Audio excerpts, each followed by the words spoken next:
8h30 sur Al-Oula, ravi de vous retrouver pour cette nouvelle édition. Voici le sommaire. Grand froid, la mobilisation s'organise sur hautes instructions royales pour assister les plus vulnérables et mettre à l'abri les plus démunis. À suivre un reportage à Figuig où les interventions sur le terrain s'enchaînent sous l'œil du comité provincial de veille et de suivi.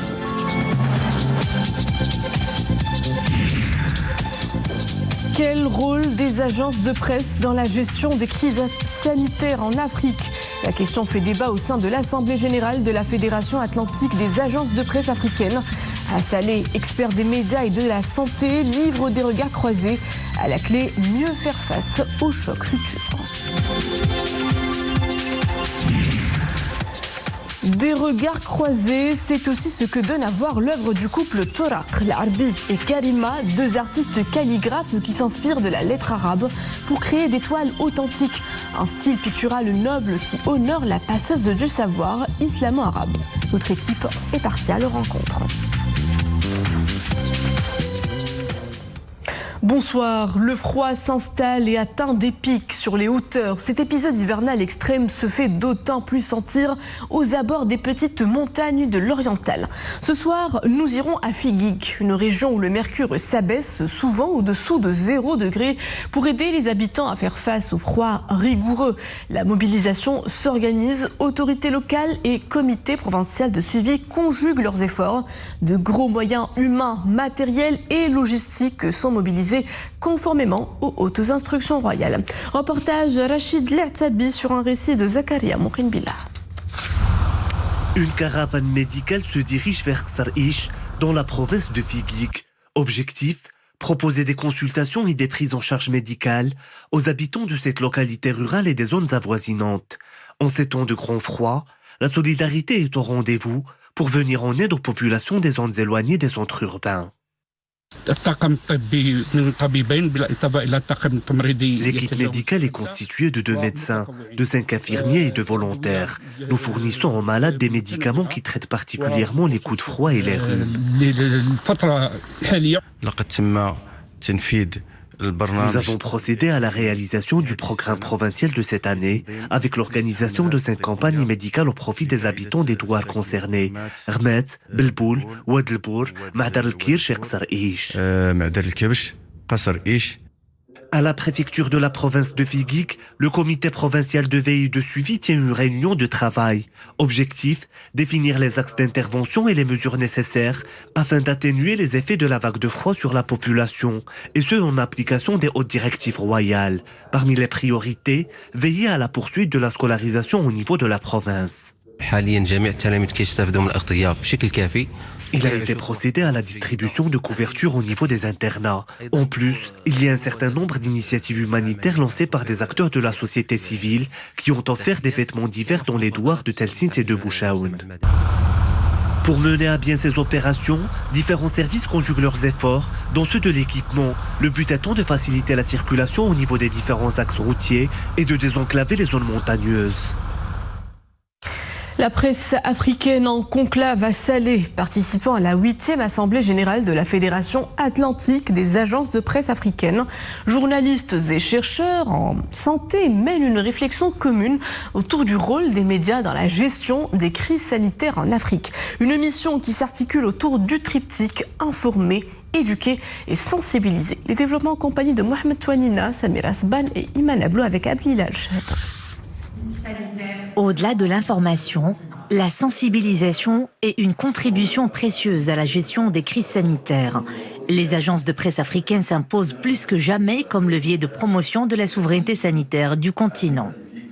C'est une collaboration entre les agences de presse, entre les médias et les agents de santé, le domaine de la santé. C'est très important. Vous n'êtes pas sans ignorer que travailler avec les médias pour la promotion de la santé, pour éduquer les populations, informer les populations, sensibiliser les populations, nous avons besoin de travailler ensemble en partenariat pour arriver à ces fins-là d'une meilleure santé des populations africaines.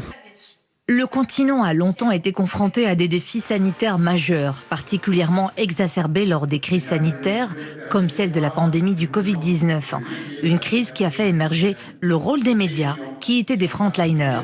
Nous sommes là, réunis aujourd'hui et demain, pour parler des questions de santé en Afrique et comment les agences de presse peuvent y contribuer. Il faudrait que les agences de presse soient le levier de la promotion de la santé en Afrique et de la souveraineté sanitaire en Afrique.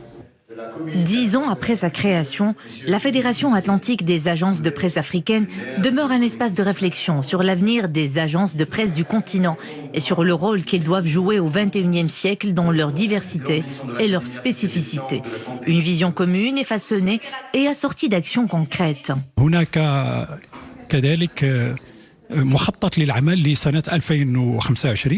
Nous avons un plan d'action pour 2025. Nous avons aussi une session de formation au profit de journalistes africains au Centre africain de formation, dont la MAP abrite le siège. Et puis, le Conseil exécutif de la Fédération atlantique des agences de presse africaines se réunira cette année à Libreville.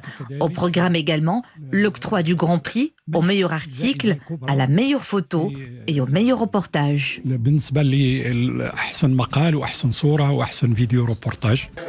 Une nouvelle dynamique africaine dans le domaine communicationnel.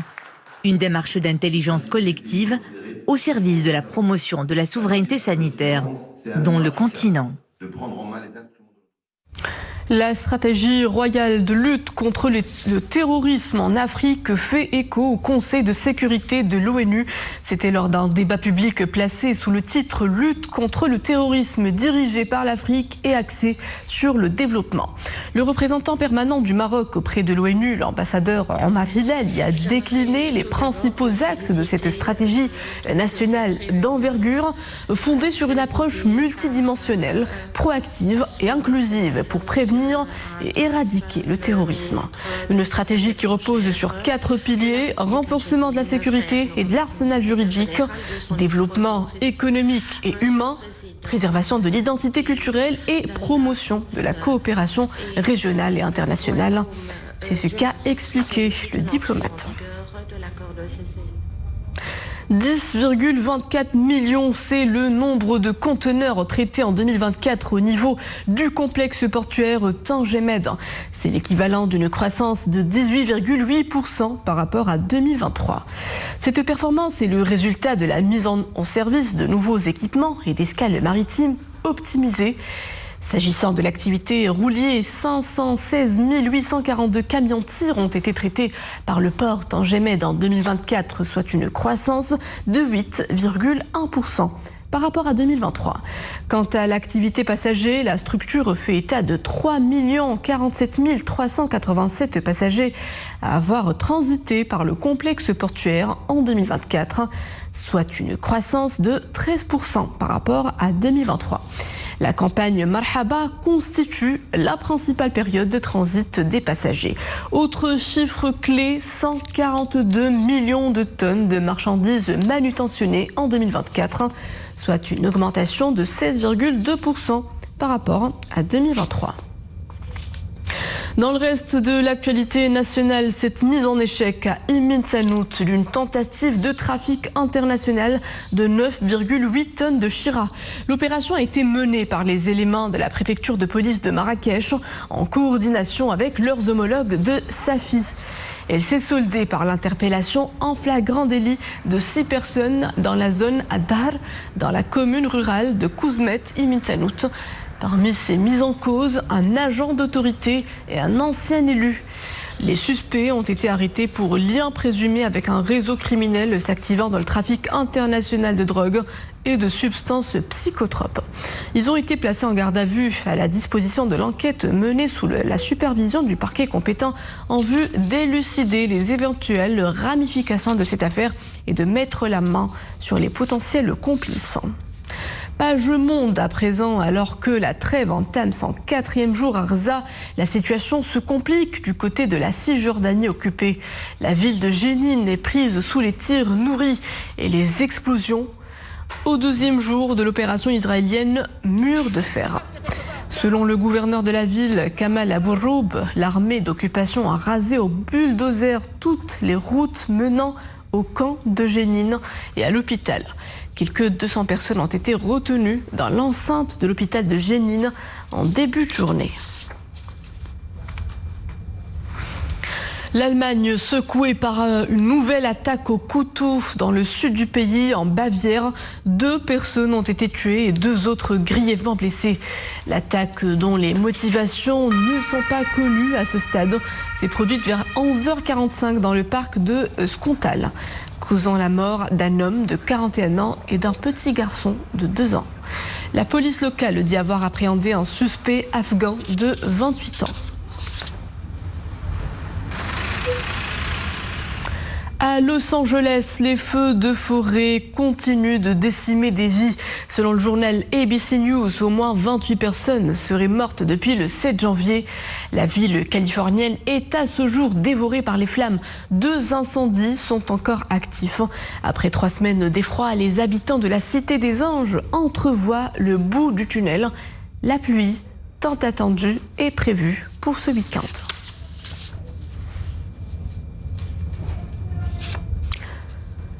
Retour chez nous et cette triste disparition de l'une de nos consoeurs à la radio chaîne Inter.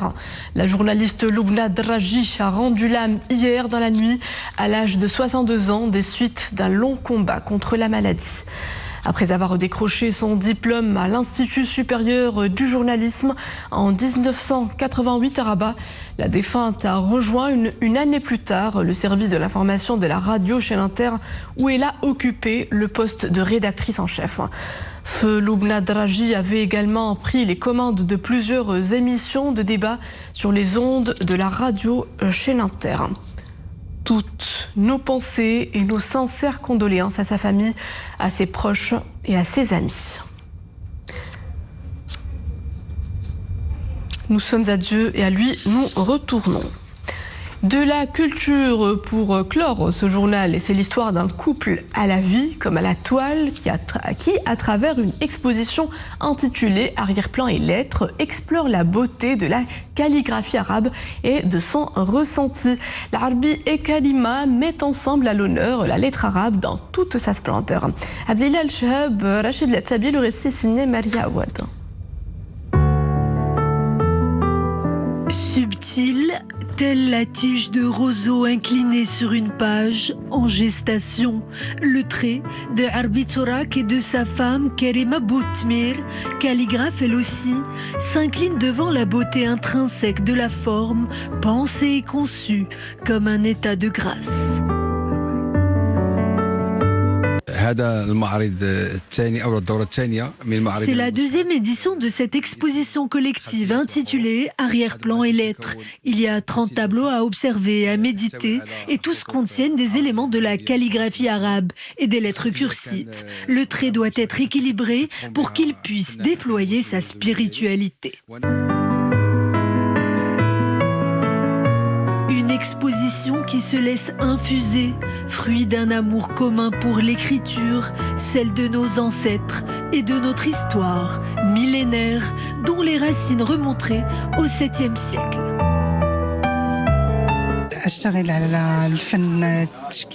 Depuis 2 ans maintenant, nous collaborons ensemble, mon mari et moi, dans cette exposition. Au commencement, une idée a germé, puis un trait, une forme, puis au final, une histoire à raconter, celle de notre patrimoine.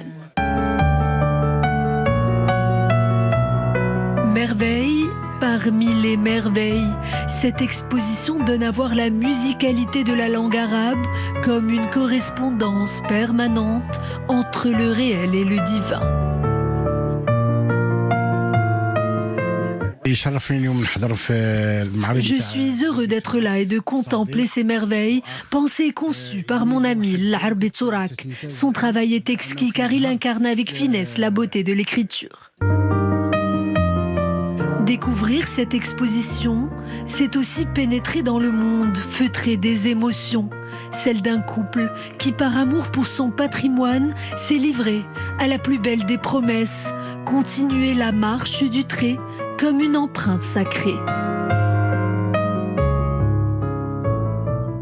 C'était un sujet signé Anwar Al-Roumari et c'est ce voyage pictural qui signe donc la fin de cette édition. Merci à vous de l'avoir suivi. Le retour de la formation est à 20h30. Excellente suite des programmes à tous sur Al-Oula.